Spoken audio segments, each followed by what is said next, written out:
बोलो सतगुरुदेव की जय हो। एक काना कर्ण तपस्वी था। उसने 22 लाख वर्ष तक तप किया। फिर उसके लिए विमान आया लेने के लिए। अब चलो तुम याद किए हो धर्मराज दरबार में, चलो। उसको इतना अभिमान हो गया था कि मेरे जैसा जाजुल तप किसी ने नहीं किया होगा। रास्ते में एक पत्थर पर शिला थी। एक पत्थर का बहुत बड़ी पत्थर था और उसके चारों तरफ उन पार्षदों ने कहा, जो उसको लेने आए थे वो दूतों ने कहा कि तपस्वी जी आप इस परशिला के चारों तरफ एक परिक्रमा देकर आओ, ये नियम है। अब वो काना कर्ण तपस्वी उस परशिला के चारों तरफ चलने लगा। उसने देखा वैसे ऐसे 18 करोड़ काने कर्ण अपना नाम लिख लिख गए हुए थे। मैंने इतने हजारों वर्ष तप किया, मैंने इतने लाखों वर्ष तप किया। तब उस काने कर्ण ने के मन में ये आई कर तेरे से एक जाजुल तपस्वी है, तेरा तप तो कुछ भी नहीं। एक उसका विमान तोड़ा। फिर धर्मराज के दरबार में जब गया, धर्मराज ने कहा, न्यायाधीश ने कहा कि भाई तपस्वी जी कि तूने इतने वर्ष तक तप किया। कहाँ जी तप किया? कहने लगे कि अब और इतने वर्ष तक राज्य किया। तो कहने लगा धर्मराज के मैं न्याय करूं या रहम करूं, अदल करूं, अदल माने न्याय, अदल करूं या फजल करूं, फजल माने रहम। अब देखो बुद्धि भ्रष्ट होती है इंसान की।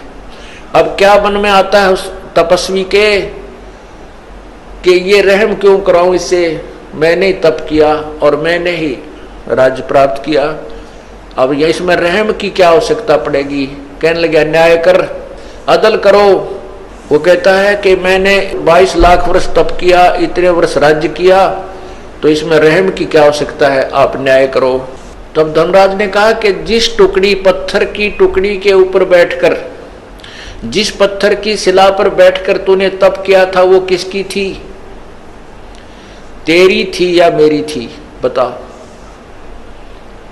अब वो ये कहे कि मेरी थी तो धर्मराज कहता कि लाया क्यों नहीं, फिर उसने अपनी साथ में तेरी थी तो। तब उसने कहा वो तो महाराज आपकी थी। तो भाई मेरी उस टुकड़ी का अब तू किराया दे मुझे। उस टुकड़ी को 22 लाख वर्ष तक अपने सिर पर रख, तब न्याय होगा।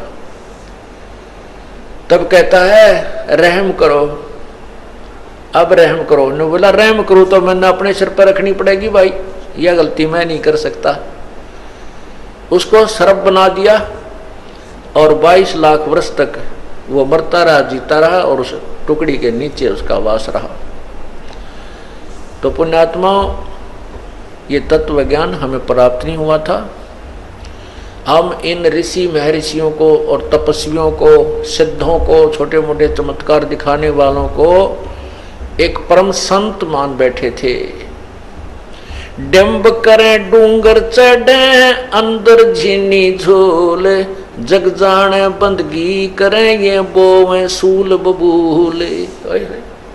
डंब माने पाखंड करते हैं, दंभ करते हैं। कैसे करते हैं? ऊंचे स्थान पर बैठ जाते हैं, ऊंचे से टीले पर जाकर बहुत दूर से सबको दिखाई दे तपस्वी बैठा है, दुनिया जावे मत्था टेके और वाह वाह का पात्र बने।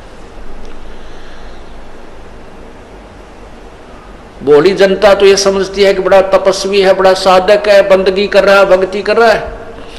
और तत्व ज्ञान से परिचित संत कहता है ये तो अपने आने वाले जीवन में, भविष्य में बबूल के बो रहा है, उन कांटों को बो रहा है जो इसी ने उनके ऊपर चलना पड़ेगा। डंब करे डूंगर चढ़ ये अंदर झीनी झूले, जग जाने बंदगी करे ये बोवे सूल बबूल।